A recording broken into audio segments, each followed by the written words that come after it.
Vamos lá, meus irmãos, continuando aqui, nossa quinta aula, é o último bloco. Nós estamos tratando sobre a matéria Psicologia Pastoral e estamos aqui lendo o livro do Larry Crabb, e agora estamos no capítulo 1. E agora ele vem, então, trabalhando, lembra que o livro ele é dividido em 3 partes, e aqui começa, então, de fato, né, agora a primeira parte. E nessa primeira parte ele vai mostrar a suficiência da Bíblia, né? Ele vai dar essa ideia central de como encontrar respostas nas Escrituras. Então, assim, a gente vai fazer uma síntese agora, porque eu pretendo, agora nesse último bloco, fazer essa síntese. E esse conglomerado de coisas que eu escrevi aqui, com certeza eu não vou conseguir passar para vocês. Hã? O livro de Provérbios é um livro muito psicológico. Salmos também, as poesias, Júnior, de uma forma geral, os livros chamados poéticos, eu quero acreditar que na sapiência de Deus, na sabedoria de Deus, ele nos deixou para que a gente tivesse esse catarse. Por exemplo, todos os livros de sabedoria. Vamos pegar a vida e o livro de Jó, que é um livro que seja remédio para os nossos problemas, como o livro de Jó.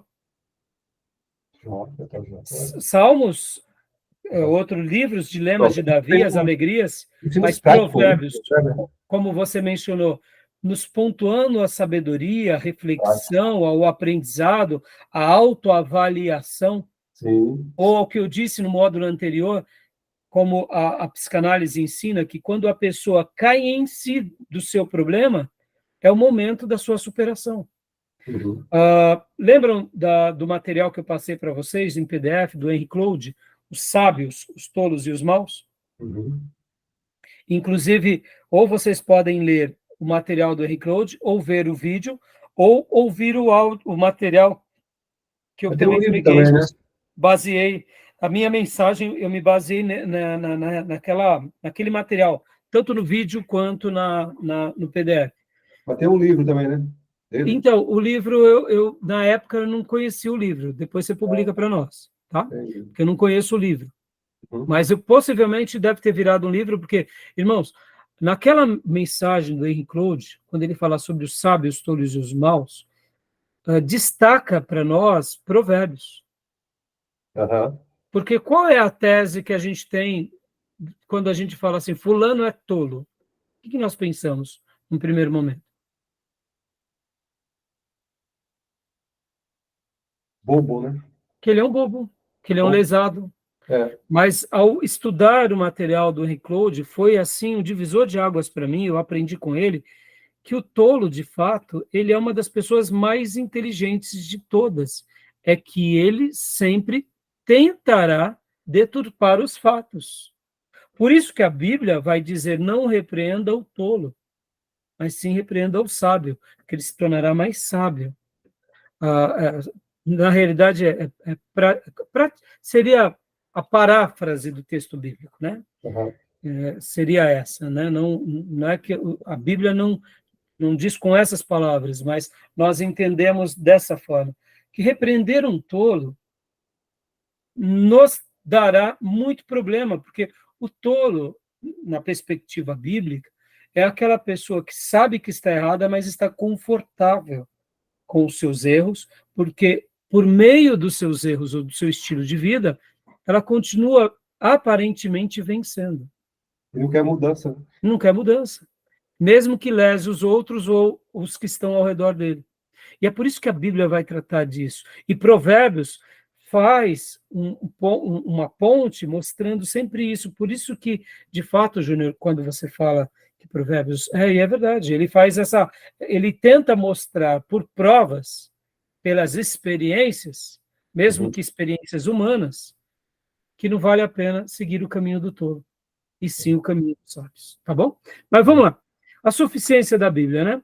Aqui é muito interessante que o autor ele começa aqui discorrendo. Leia para nós, Maísa, por gentileza. Aqui ele vai começar a como saber em que crer. E aqui ele vai dar algumas dicas. Eu só vou fazer um pincelado. Olha que interessante, irmãos. É bem interessante aqui essas argumentações, e eu queria compartilhar com vocês, porque é muito interessante, até um pouco engraçado, porque tem hora que a gente vai para as terapias e a gente se perde, né? Leia para nós, filha, por gentileza. Acho que você precisa de mais do que aconselhamento bíblico, disse certa vez um pastor a uma jovem perturbada. Seu problema parece profundo demais para que lhe possa oferecer. Em minha opinião, você precisa de um conselheiro profissional que possa penetrar profundamente onde estão enterradas as raízes emocionais de suas dificuldades. O pastor, então, mandou sua ovelha a um psicólogo profissional que pratica a terapia do grito primal, um tipo de terapia que diz tratar de questões profundas, fazendo com que a pessoa experimente de novo e emocionalmente os traumas esquecidos da infância. Opa, dá uma pausa aí, filho. Então, meus irmãos, dentro dessas várias correntes, olha só que interessante, tem aqui esse tipo de terapia. Até aí, né? Tudo bem? Mas percebam, tem vezes que o nome até é interessante, né? Terapia do grito primal, né? Continua para nós, por favor. Outro pastor mandou um marido deprimido, cuja esposa o rejeitara, a um terapeuta de redução da fúria. O pastor presumiu, a partir de seu conhecimento limitado da teoria psiquiátrica, que havia uma raiva furiosa por baixo da depressão do homem e que o aconselhamento para reduzir a fúria seria, portanto, uma boa coisa.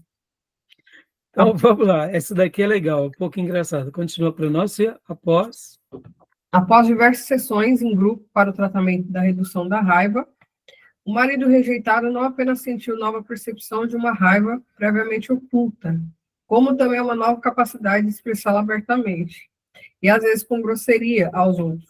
Sua depressão se foi. Olha aí, né? O nome é engraçado, porque não faz parte do nosso dia a dia, né, irmãos? Terapia do grito primal,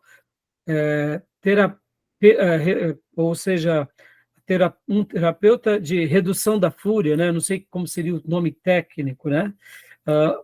Continua para a gente, filha.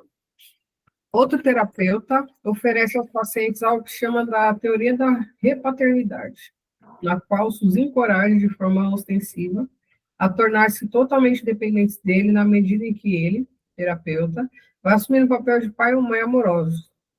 A ideia é que, quando as pessoas puderem sentir-se à vontade no amor de alguém, a ponto de se sentirem confortáveis consigo mesmas e não ameaçadas pelos outros, acharão forças para enfrentar os desafios da vida.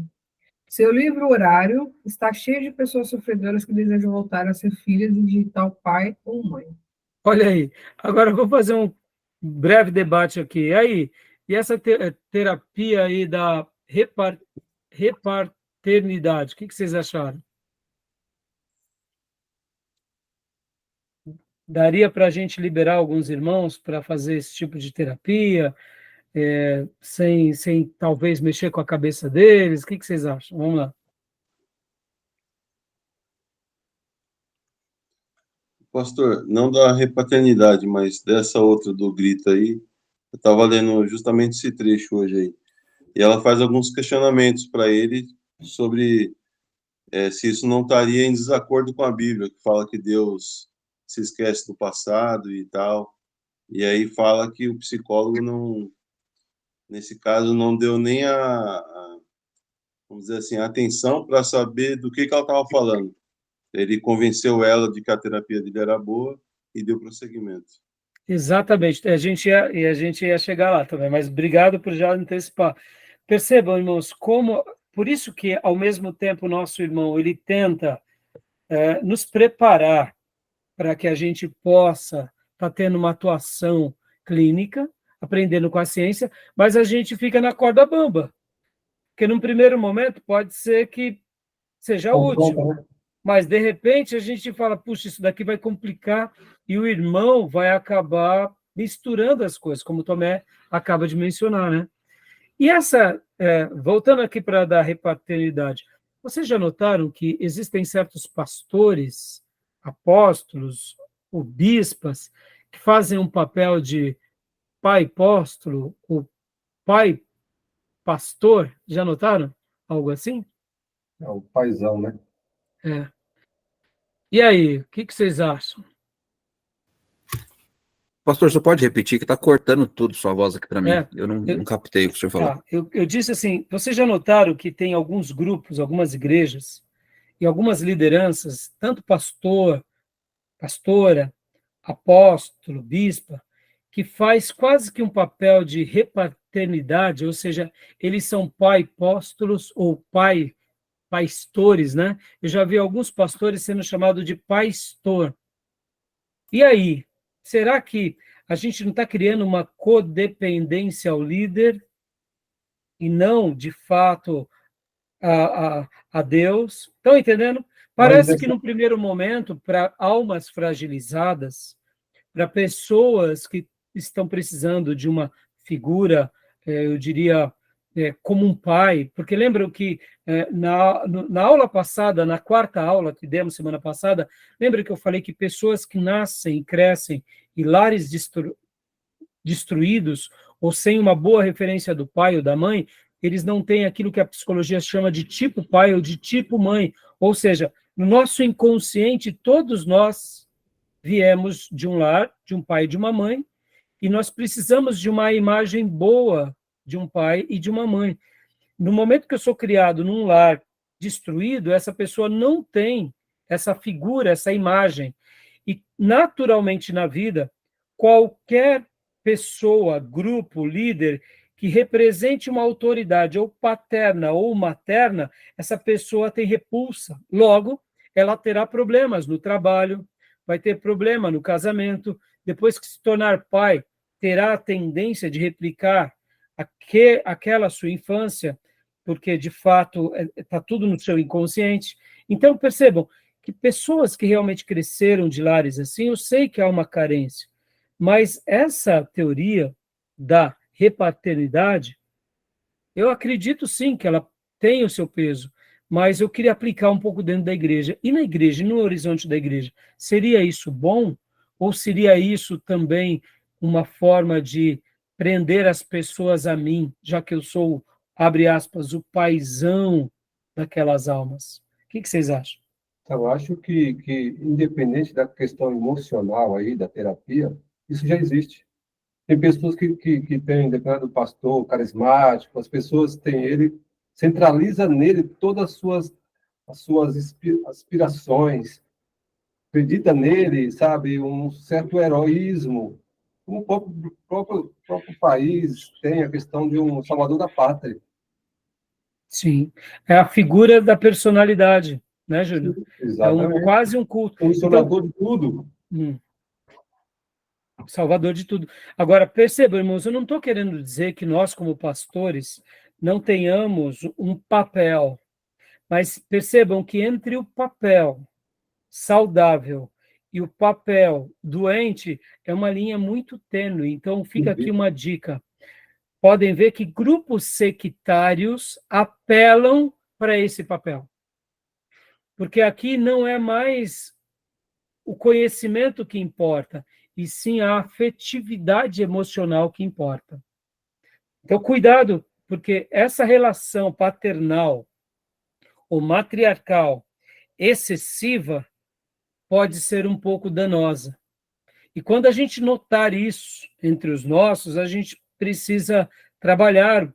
É natural que um pai, que realmente uma pessoa que tem uma experiência paterna, como, por exemplo, Gordon MacDonald, como, por exemplo, outros pastores. Um pastor que eu admiro muito ele como um líder paternal é o Carlos Alberto de Quadros Bezerra, da Comunidade da Graça. Para mim, ele é um dos melhores pastores que nós temos ainda nos nossos dias. A postura pastoral dele, a maneira em que ele lida no seu colegiado, a maneira em que ele se relaciona e a maneira em que ele cuida dos próprios da casa dele é fantástico. Eu ouvia uma mensagem do Carlos Alberto de Quadros, eu tenho o Carlos Alberto de Quadros Bezerra pai, e temos o deputado que é o filho, que também é pastor. Eu ouvi uma mensagem certo dia do Carlos Alberto Filho, antes dele ser pastor, ele já era um pregador. Um dia ele falou assim, sabe, irmãos, meu pai um dia, ele fez uma coisa que marcou demais a minha vida. Ele contou que era um sábado, e era o dia que eles iam passear com o pai, iam para o parque, e já estava tudo organizado. E então, de repente, momentos antes do tanto do pastor Carlos Alberto Pai, com a esposa e os filhos irem para o parque, chegaram alguns obreiros e falando: pastor, precisamos da sua ajuda. Fulano de tal caiu endemoniado, etc e tal. E o pastor estava de shorts, estava com as crianças, estava com a esposa, já, né, pegando a mochila indo para o carro. Aí o Carlos Alberto era uma criança, ele olhou para o pai, olhou para os irmãos e falou: Ih, acabou, jogaram água no feijão do nosso passeio. O dia que a gente ia se divertir com o nosso pai, né, foi para o Chinidró. Aí o pastor olhou para os obreiros e falou: é mesmo, irmãos? É. Então, pera um minutinho. Pegou o telefone, ligou, falou assim: ó, pode ir, vai lá com o pastor tal e vocês dêem um jeito, porque Jesus é com vocês. Aí até orou pelos obreiros, se não me falha a memória, orou pelos obreiros e falou: boa tarefa, vão lá expulsar esse demônio, já acionei outros obreiros, vão lá, vai dar tudo certo, porque hoje é o dia que eu vou dedicar aos meus filhos.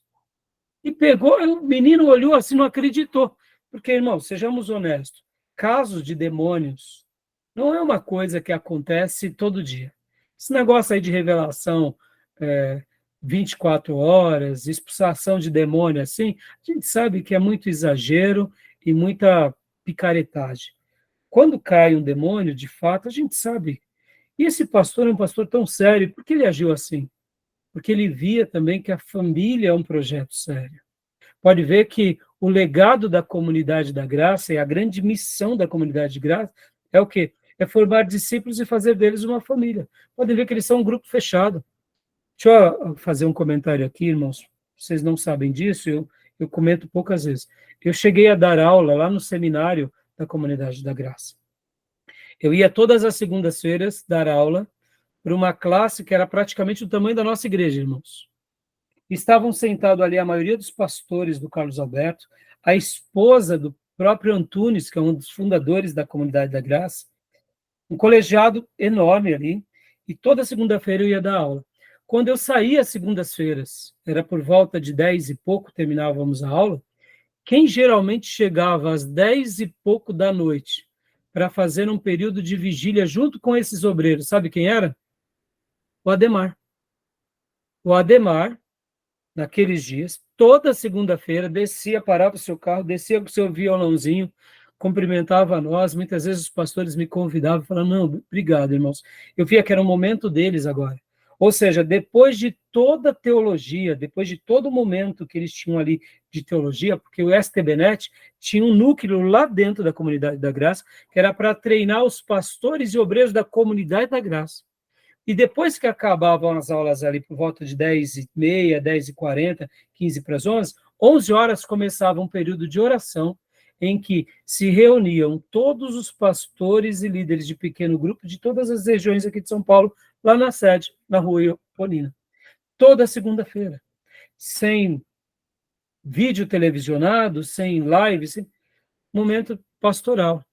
Ou seja, irmãos, quanto vale, quanto custava esses momentos. Percebam, a história do Carlos Alberto, quando ele contou uma palestra dele, falando sobre o legado do pai, eu ver o Antunes ali, né, cuidando desse colegiado de pastores, a esposa do Antunes ali sentada, aprendendo, eu ver o Ademar vindo e cuidar desses seminaristas ali, tendo um período de oração numa segunda-feira à noite, que começava às 11 e acabava ali por umas 2, 3 da manhã.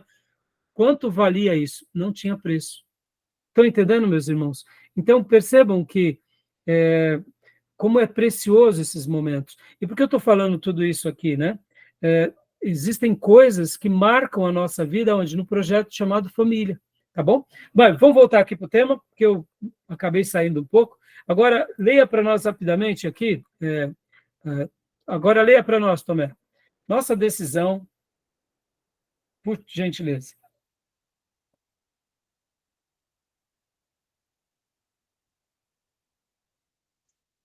Nossa decisão... Desculpa. leia aqui esse tópico aqui, ó. Como podemos avaliar? Por favor. Como podemos avaliar as dezenas de enfoques projetados para ajudar as pessoas a solucionar seus problemas e viver com mais eficácia? Há sistemas de terapia familiar, tratamento gestaltiano, terapia racional emotiva, terapia cognitiva comportamental, procedimentos inclusivos, psicoterapia dinâmica, aconselhamento adleriano, aconselhamento noutético, libertação espiritual, terapia do amor, grupos de encontro, terapia diretiva, terapia realista, a lista vai longe. Pode continuar. Tanto as comunidades seculares quanto as cristãs são dominadas por ideias sobre crescimento e integreza. Cada uma delas reivindica sua validade como explicação sobre como as pessoas funcionam, por que os problemas se desenvolvem e como a mudança pode ocorrer. Se quisermos nos movimentar com algum sentido de direcionamento claro neste mar revolto de ideias rivais, precisamos encontrar uma estratégia para decidir no que acreditar. Não queremos saber apenas o que funcionará, mas, como cristãos, queremos saber o que é verdadeiro e certo. Ou seja, ele está aberto às diversas correntes, mas vamos partir do pressuposto daquilo que realmente, para nós, passa pelo critério da Bíblia e que nos sustenta como mensageiros de Deus, né? Porque senão a gente pode pegar um caminho que num primeiro momento seja bom, mas depois o tiro saia pela culatra. Pode ler para nós, Tomé? Nossa decisão em aceitar um modelo de aconselhamento deveria ser baseada em mais do que os efeitos observados na prática do modelo escolhido. Precisamos, primeiro, preocupar-nos com quais ideias são verdadeiras e quais fazem as pessoas se moverem em direções que, em última instância, são boas. A eficácia do aconselhamento é uma questão importante e precisa ser tratada de maneira correta e certa. Entretanto, como determinar o que é verdadeiro, certo e eficaz? E aqui eu quero fazer uma analogia, irmãos, baseado, inclusive, sobre uma aplicação bem simples. Por que muitas pessoas começam a se enveredar para a teologia da prosperidade? Porque, num primeiro momento, dá certo. Aquele grupo, aquele network dá certo, mas isso não significa que está certo. Nós precisamos ter essa clareza, e eu estou usando aqui a teologia da prosperidade, mesmo sabendo que temos grupos que exploram, que saqueiam os seus membros e usam eles como matéria-prima para os seus ideais, se nós formos olhar de uma forma apenas mercantilista, funciona. Sim. Ou seja, num primeiro momento dá certo, mas vai totalmente na contramão daquilo que nós temos como um princípio bíblico. Basta ler a Bíblia, ver a vida de Jesus e dos apóstolos, que tudo cai por terra, não precisa nem ir para o Velho Testamento, só o Novo Testamento é suficiente. E, diga-se de passagem, só os evangelhos é suficiente para neutralizar a teologia da prosperidade. E a mesma coisa devemos fazer nessas questões com relação aos tratamentos psicológicos, porque não é porque dá certo que vamos autenticar. Precisamos realmente ver se é verdadeiro, se é eficaz e se passa pelos critérios daquilo que acreditamos como uma revelação de Deus. Por isso que é uma corda bamba, vamos aprendendo, mas ao mesmo tempo a gente vai, vamos dizer assim, a gente vai colocando isso em prova, tá bom? Alguma pergunta? Meio, né? Alguma? Importa os meios, não o resultado. E os meios têm que estar condizentes com os princípios e valores da palavra. Exatamente. Né? Leia para nós, Tomé, os conselheiros cristãos, por favor. Os conselheiros cristãos abordam a questão de decidir em que acreditam de maneira muito diferente. Alguns dependem do apoio de pesquisas, da experiência clínica ou de uma lógica bem amarrada para defender suas hipóteses preferidas. Mas muitos apelam diretamente às Escrituras para avaliar suas ideias. Eles reivindicam a validade de pontos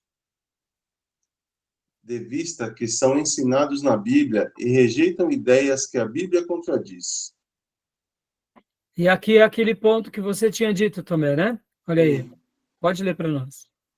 A senhora cristã que mencionei anteriormente acabou questionando se as práticas de ser terapeuta do grito primal eram bíblicas. Está certo? Perguntou ela. Voltar à dor antiga e aprender a revivenciá-la plenamente? Esse foco não está divergindo do conceito bíblico de esquecer as coisas que para trás ficaram? Quando aquela senhora questionou o terapeuta sobre suas preocupações, ele respondeu sem nem examinar o texto que a cliente estava citando para determinar se o seu tratamento infringia algum dos ensinamentos inspirados de Paulo. Sua defesa incluiu um apelo convincente. Primeiro, estudos neurológicos sobre a capacidade do cérebro de guardar emoções reprimidas. Segundo, a teoria por trás da terapia do grito primal, que ensina que sentimentos anteriores não descarregados podem interferir com o funcionalmente normal no presente.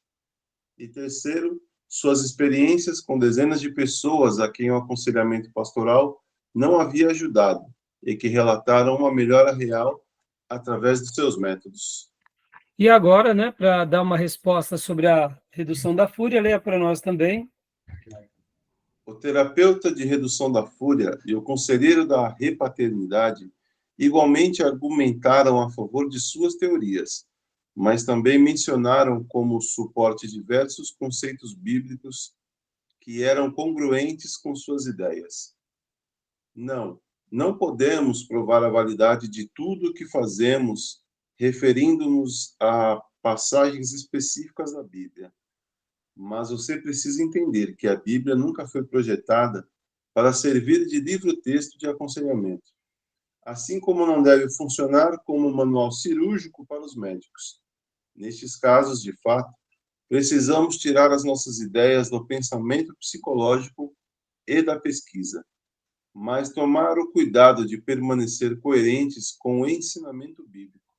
Cremos que a Bíblia deve ser honrada como a palavra de Deus. E é isso. E agora ele vai concluir dando essas ideias, né? Saber em que crer a respeito de aconselhamento não é um problema simples. Ao tentar decidir que ideias e métodos podemos abraçar, sem transgredir em nosso compromisso cristão, surgem duas questões centrais que precisam ser tratadas. A primeira é a autoridade da Bíblia, que ele vai defender isso em alto e bom som. A segunda questão que emerge quando trabalhamos para resolver que crer é a suficiência bíblica, ou seja, temos uma revelação e temos que crer nela, né?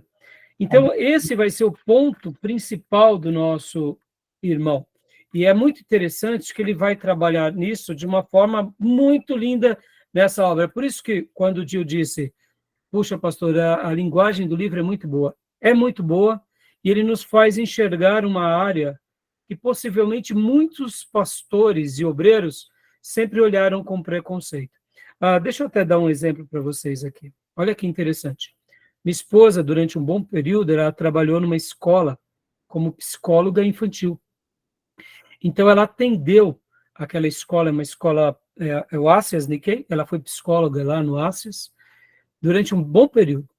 E depois, ela acabou saindo de lá, e veio um japonês que estava fazendo uma certa reestruturação lá na escola.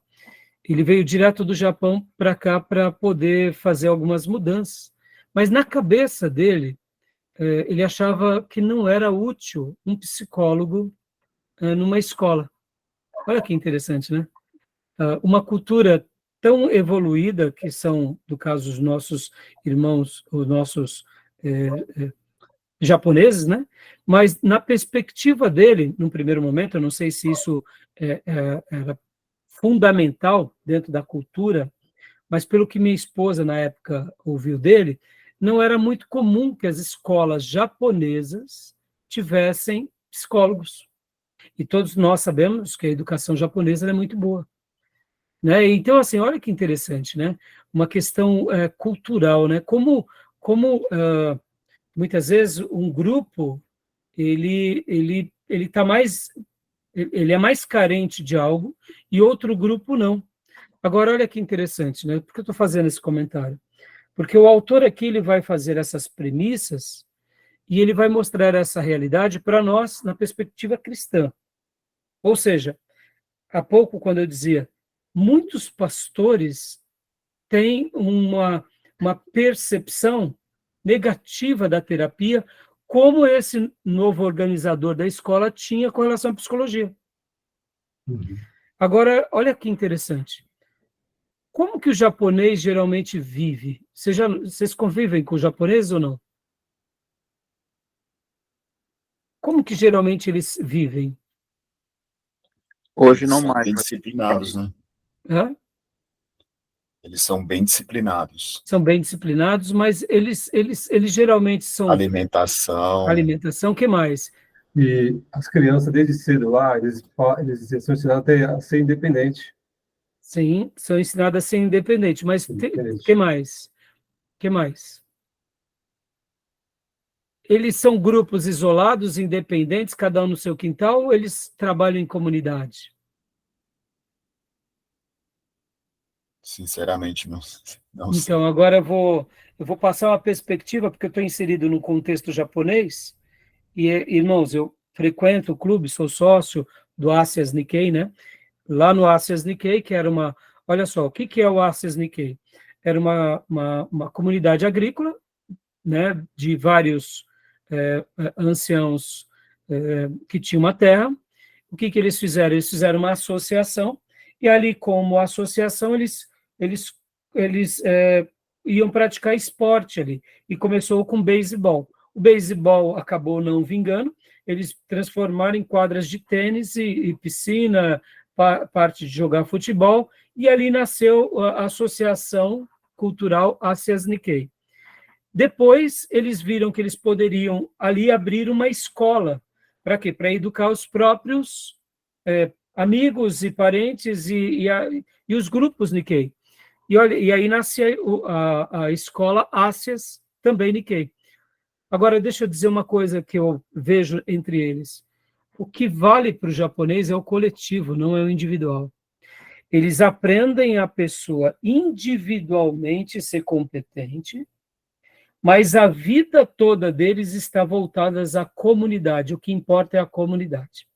É comum lá eles fazerem celebração aos mais velhos, eles fazerem mutirão. Por exemplo, tem as quadras de tênis, então, de vez em quando, eles marcam manutenção da quadra de tênis. E é comum você ver dentista, médico, empresário, fazer a manutenção da quadra de tênis. Porque está dentro da cultura japonesa a vida de comunidade, porque o coletivo é mais importante do que o indivíduo. Mas o indivíduo tem que ser autônomo. E aí onde entra os esportes de artes marciais, e, por exemplo, lá eles têm aquela arte marcial que é que eles põem, que imita a cultura, o samurai, que é o bastão de bambu, esqueci o nome, é Kendo, se eu não me engano é Kendo. Então, percebe... Não é o Taekwondo, não é, eu acho que tem outro nome, eu vou lembrar. Eles põem uma máscara para não bater o bastão, né, que imita, eles põem um agasalho forte e ali faz a luta do samurai. Eles têm tênis de mesa, tênis de campo, ou seja, eles tentam mostrar o seguinte: rompam os obstáculos individuais. No entanto, o foco é no coletivo. Só para vocês terem uma ideia, vocês vão lembrar bem de um episódio. Lembram que alguns anos atrás teve um tsunami que, inclusive, afetou uma usina nuclear japonesa? Sim. Fukushima. Fukushima, como que foi o comportamento daquelas famílias? Tudo em harmonia. Tudo. A impressão que dava é que eles estavam em uma pseudo-paz. Se ajudam, Mas é por quê? Hã? Se ajudam. Eles se ajudam, porque o que é mais importante para eles é o coletivo, não é o indivíduo. No entanto, Júnior, o que você falou é verdade. Eles ensinam a criança a serem protagonistas da sua própria história. E aí, é claro, nós vamos ter a religião shintoísta como pano de fundo, e aqui, nós que já estudamos religiões comparadas, o shintoísmo ele nasce tanto do taoísmo quanto do budismo, e, ao mesmo tempo, o que acontece?